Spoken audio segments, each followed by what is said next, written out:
ఏడాదిగా ప్రయత్నించిన సంతానం కలగలేదా? Noah IVF లో ఉచితంగా సంప్రదించండి. శ్రీకాకుళం జిల్లాలో తెలుగుదేశం పార్టీ ప్రచారం హోరాహోరీగా సాగుతుంది. ప్రస్తుతం అంతా కూటమి అభ్యర్థి శిరీష ఉన్నారు. మేడం గారు, ప్రచారం ఎలా సాగుతుంది? ప్రజల ఆదరణ ఏ విధంగా ఉంది? చాలా బాగుందండి ప్రచారం. ముఖ్యంగా మహిళలు, యువకుల నుంచి స్పందన వస్తుంది. 5 సంవత్సరాలు ధరల పెరుగుదల, ముఖ్యంగా గ్రామాల్లో ఏమాత్రం అభివృద్ధి పనులు చేయకుండా దాని మీద మహిళలు చాలా ఆగ్రహంగా ఉన్నారు. 5 సంవత్సరాలు వాళ్ళ భవిష్యత్తు ఏమో తెలియకుండా ఉన్న దాంట్లో ఈరోజు యువకులు కూడా, ముఖ్యంగా నిరుద్యోగులు చాలా ఇబ్బంది పడుతున్నారు.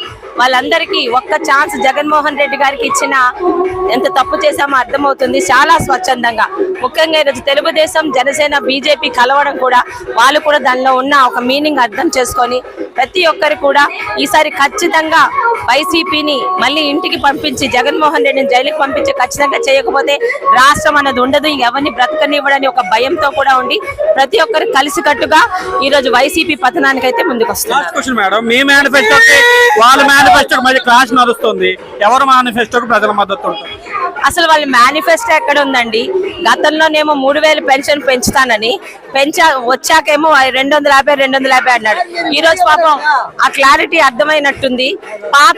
పాత సీసాలో పాత సారయ్యే పోసొచ్చాడు. ఏ మాత్రం ఎవరు కనీసం వాళ్ళ నాయకులు కూడా అది మేనిఫెస్టో కాదు, ఇదేం కర్మ అని అనుకునే దీంట్లో చంద్రబాబు నాయుడు గారు మేము ఊహించని రీతిలో మేనిఫెస్టో, సూపర్ 6 పథకాలతోనే ఈరోజు జనాల్లో వెళ్తున్న మాకు ఈ మేనిఫెస్టో ఆక్సిజన్ తో పాటు నిజంగా ఈరోజు గెలుస్తామన్న నమ్మకాన్ని రెట్టింపు చేసింది.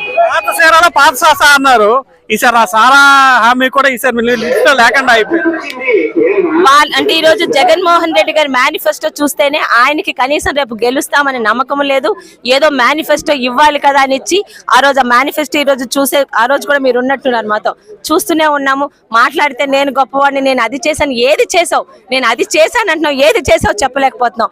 ఈ రోజు చంద్రబాబు నాయుడు గారి హామీలతో పాటు ఎన్ని పథకాలు 2014, 19 ఇచ్చారు ప్రజలు చూశారు. ఒక అన్నా క్యాంటీన్లు కానీ, ఆదరణ పథకాలు కానీ, పెళ్లి కానుకలు కానీ, అలాగే ఈ రోజు నిరుద్యోగ వృత్తి కానీ, ముఖ్యంగా చంద్రన్న బీమా ఎంత మందిని ఆదుకుందో అవేమీ లేకుండా నువ్వేదో చేసావంటున్నావు. ప్రజలకు చాలా స్పష్టంగా, ముఖ్యంగా ఉద్యోగస్తులు, యువకులు, మహిళలు, ఈ రోజు అలాగే టీచర్లు, ముఖ్యంగా రైతులు ఎవ్వరు కూడా నీ పట్ల ఏ ఒక్క వర్గం కూడా ఓన్లీ నువ్వు దోచుకున్న నీ వెనకాలన్న ఆ 154 మంది ఎమ్మెల్యేలు, మంత్రులు తప్పితే ఎవ్వరు కూడా నీ పట్ల ఈరోజు సుముఖంగా లేరు.